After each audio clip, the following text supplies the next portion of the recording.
ഈശോമിശിഹായിൽ പ്രിയപ്പെട്ട സഹോദരങ്ങളെ, നാം വസിക്കുന്നത് വർണ്ണാഭമായ ഒരു ലോകത്തിലാണ്. ലൗകിക സുഖങ്ങളും പണവും പ്രശസ്തിയും നമ്മെ നിരന്തരം ആകർഷിച്ചു കൊണ്ടിരിക്കുന്നു. എന്നാൽ ഈ നേട്ടങ്ങളുടെ എല്ലാം പിന്നാലെ ഓടി ഒടുവിൽ നാം എവിടെയാണ് എത്തുന്നത്? ഒരു വലിയ ശൂന്യതയിൽ. മനുഷ്യൻ ലൗകിക ജീവിതത്തോട് വിരക്തി തോന്നുക എന്ന് പറഞ്ഞാൽ അത് ജീവിതം ഉപേക്ഷിക്കലല്ല, മറിച്ച് ഈ ലോകത്തിലെ വസ്തുക്കളിലല്ല തൻ്റെ ശാശ്വതമായ സമാധാനം ഇരിക്കുന്നതെന്ന് തിരിച്ചറിയുന്നതിലാണ്.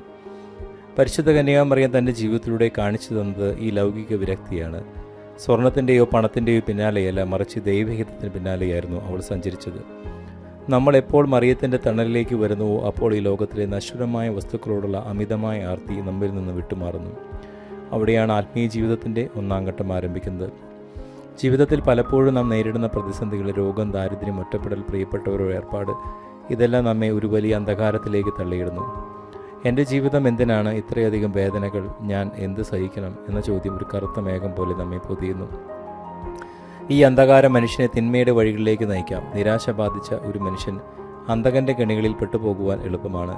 തൻ്റെ ജീവിതം അർത്ഥശൂന്യമാണെന്ന് കരുതി അവൻ തെറ്റായ സൗഹൃദങ്ങളിൽ, ലഹരിയിലും പാപത്തിൻ്റെ വഴികളിലും അഭയം തേടുന്നു. പുറം ലോകത്ത് പ്രകാശമുണ്ടെങ്കിലും അവൻ്റെ ഉള്ളിൽ കഠിനമായ ഇരുട്ടായിരിക്കും. ഈ അന്ധകാര കാഴ്ചകളിൽ നിന്ന് മനുഷ്യനെ രക്ഷിക്കുവാൻ വെറും വാക്കുകൾക്ക് കഴിയില്ല. അവിടെ ഒരു അത്ഭുതകരമായ കരം നീട്ടപ്പെടേണ്ടതുണ്ട്. ഇവിടെയാണ് നാം പരിശുദ്ധ അമ്മയുടെ വിമല ഹൃദയത്തിൻ്റെ ശക്തി തിരിച്ചറിയുന്നത്. അമ്മയുടെ കരങ്ങൾ വെറും തലോടലല്ല, അത് പിടിച്ചുയർത്തുന്ന കരുത്താണ്. അന്ധകാരത്തിൽ വീണുപോയ ഒരു മകനെ പിടിച്ചുയർത്തുവാൻ അമ്മയുടെ കരുത്തറ്റ കരങ്ങൾക്ക് സാധിക്കും.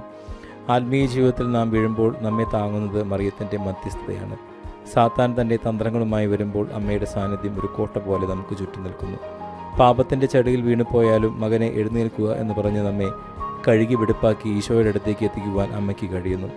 അമ്മയുടെ കരങ്ങളിൽ മുറുകെ പിടിക്കുന്ന ഒരു ആത്മാവിനെ അന്ധകാരത്തിന് എന്നേക്കുമായി വിഴുങ്ങുവാൻ സാധിക്കില്ല. ആ കരങ്ങൾ നമുക്ക് നൽകുന്നത് സ്വർഗീയമായ സുരക്ഷിതത്വമാണ്. തിന്മയുടെ ശക്തികൾ ആധുനിക ലോകത്ത് പല രൂപത്തിലാണ് വരുന്നത്. നന്മയെ തിന്മയായും തിന്മയെ നന്മയായി ചിത്രീകരിക്കുന്ന ഒരു കാലഘട്ടം. ഇതിൽ നിന്ന് രക്ഷപ്പെടുവാൻ നമുക്ക് ആത്മീയമായ വിവേചനം വേണം. മറിയം എന്ന സ്വർഗീയ നക്ഷത്രം ഇരുട്ടിൽ നമുക്ക് വഴി കാണിക്കുന്നു.